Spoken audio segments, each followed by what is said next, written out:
Welcome to our milk coffee guide. Before you pull your first shot, you want to make sure that your group handle and basket are clean and dry with no old coffee present. Then it's time to grind.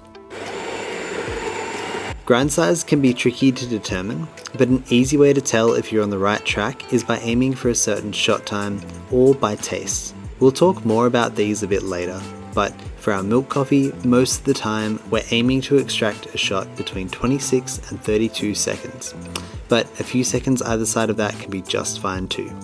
We're going to be brewing with 22 grams of espresso. Once the coffee has ground, give the portafilter a tap to level the grinds.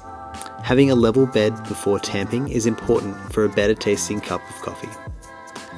Then it's time to tamp. The most important thing is making sure you're tamping on a level surface and not squeezing so hard that you're moving the coffee grounds. A simple press with a good amount of pressure in a flat, downwards motion will be enough.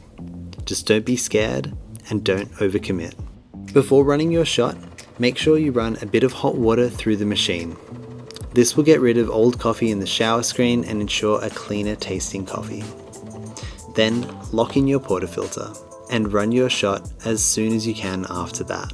We use scales underneath our cups and aim for around 46 to 48 grams of espresso with our blends. If your shot runs much faster than 26 seconds or tastes sour and salty, try using a finer grind. And if your shot runs much longer than 32 seconds or tastes dry and rough, grind a little bit coarser.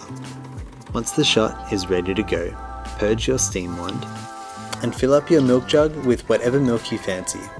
Milk will generally steam best when filled up just to where the spout starts poking out. Rest the steam wand in the spout of the milk jug and position so that the steam wand is just off to one side. Have the tip of the steam wand just underneath the surface of the milk.